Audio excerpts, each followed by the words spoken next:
बहुत पुराने ज़माने का जिक्र है। किसी मुल्क पर एक बादशाह हुकूमत करता था।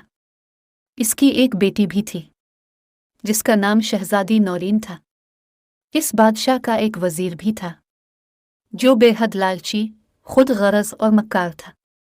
शहजादी नौरीन की खूबसूरती ने इसे भी मुतासिर किया था और वो चाहता था कि बादशाह इससे अपनी बेटी की शादी कर दे ताकि उसे शहजादी के साथ साथ तख्त और ताज भी मिल जाए।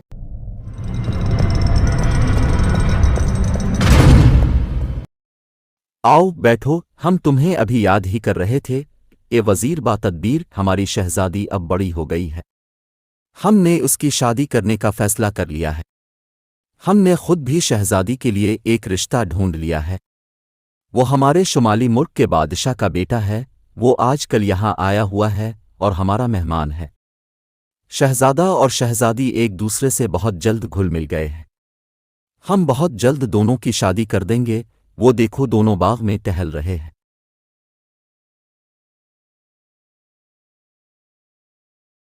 थोड़ी देर बाद वजीर बादशाह से इजाज़त लेकर अपने घर आ गया। से इस बात का बेहद मलाल था कि शहजादी की शादी इसके बजाय एक शहजादे से हो रही है। चूँकि वजीर बेहद मक्कार था, इसलिए इसने सोचा कि अगर वो अपनी चालाकी से बादशाह को कत्ल कर दे तो उसे ये तख्त और ताज भी मिल सकता है और शहजादी से इसकी शादी भी हो सकती है। वजीर को सारी रात नींद नहीं आई। वो बादशाह को कत्ल करने के मुख्तलिफ तरीक़ों पर गौर करता रहा। आखिर उसके जहन में एक तरकीब आ ही गई। इसने सोचा कि वो बादशाह के बावर्ची को अपने साथ मिलाकर बादशाह के खाने में कोई जहरीली चीज़ मिला देगा और बादशाह के मरते ही वो आर्जी तौर पर तख्त और ताज संभाल लेगा। इसके बाद जब पूरी तरह मुल्क की बागडोर संभाल लेगा तो शहजादी नौरीन से शादी करना कोई मुश्किल काम ना होगा। ये तमाम बातें सोचकर वो मुतमईन होकर सो गया।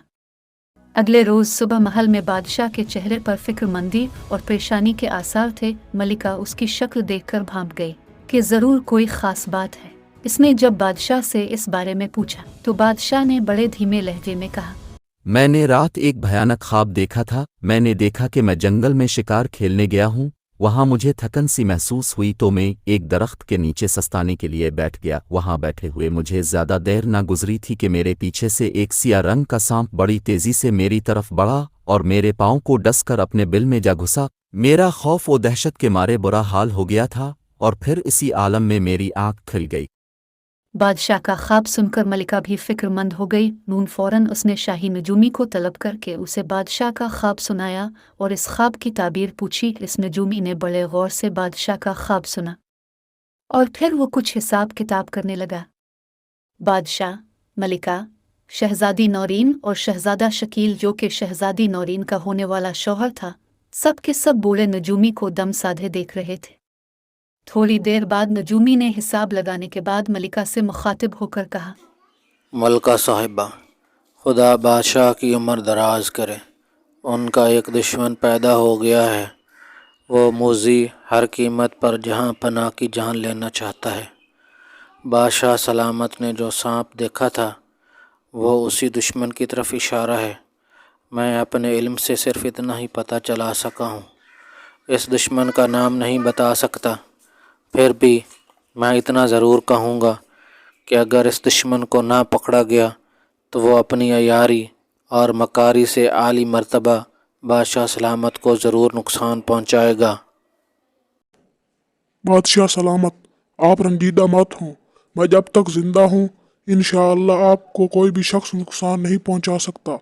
मैं आपसे वादा करता हूँ दुश्मन को बहुत जल्द आपकी खिदमत में पेश करूँगा। शहजादा शकील कुछ सोचने में मसरूफ था। अचानक इसके जहन में एक बड़ी अच्छी तरकीब आ गई। वो कमरे से निकलकर बाग में आया तो इसने देखा कि बादाम के दरख्त पर एक तोता बैठा है। एक पके हुए बादाम पर अपनी चोंच मार रहा है। इसने तोते को पकड़ लिया। फिर उसने तोते को एक बहुत ही खूबसूरत पिंजरे में बंद किया। शहजादा शकील तोते का पिंजरा लेकर दरबार में पहुंचा। बादशाह अपने तख्त पर बड़े बारोब तरीके से बैठा हुआ था। तमाम दरबारी फर्श पर बिछे कीमती कालीन पर बैठे हुए थे। यहाँ पना, मेरे अब्बा हजूर ने ये जादू का तोता आपके लिए भेजा था। इसे कबूल फरमाकर शुक्रिया का मौका दें। ये तोता आपको हर जुमेरात की सुबह आपके दुश्मनों के नामों से आगाह करेगा। कल जुमेरात है। ये जिस शख्स का भी नाम लेगा समझ लीजिए वो आपका दुश्मन है। बादशाह समझ गया कि शहजादा शकील इसके दुश्मन को पकड़ने की फिक्र में है। इसने पिंजरा लेकर अपने पास रख लिया। तमाम दरबारी इतना बेहतरीन और अजीबो गरीब तोता देखकर वाह करने लगे, मगर वजीर की हालत गैर हो गई। इसे अपनी जान खतरे में नजर आने लगी। चूँकि वही बादशाह का दुश्मन था, इसलिए वो इस झूठ मूठ के जादू के तोते से खौफजदा हो गया था। दरबार से फारिग होकर बादशाह ने तोते का पिंजरा बाग में दरख्त पर लटका दिया। रात हुई तो वो सब लोग सोने के बजाय एक कमरे में छपकर बाग की निगरानी करने लगे। आधी रात गुजरने के बाद उन्होंने देखा कि वजीर तोते के पिंजरे को दरख्त से उतारने लगा। इसके हाथ में एक चमकता हुआ खंजर था। वजीर ने सोचा था कि वो तोते का खात्मा कर देगा ताकि तोता बादशाह के सामने इसका नाम ही ना ले सके। मगर उसने जैसे ही पिंजरे का दरवाज़ा खोला, वैसे ही बादशाह, मलिका, शहजादी नौरीन और शहजादा शकील कमरे से निकलकर उसके सामने पहुंच गए। बादशाह सलामत, आपका दुश्मन पकड़ा गया। यही वो शख्स था जो आपको मौत के घाट उतारने के मंसूबे बना रहा था। बादशाह की आंखें गुस्से से अंगारा हो गईं। वजीर खौफ के मारे थर थर कांप रहा था। बादशाह ने इसी वक्त चंद सिपाहियों को बुलवाकर वजीर को गिरफ्तार कर लिया। मलिका और बादशाह शहजादा शकील की जहानत से बहुत खुश थे। चंद दिनों बाद शहजादी नौरीन और शहजादा शकील की शादी हो गई और दोनों हंसी खुशी रहने लगे।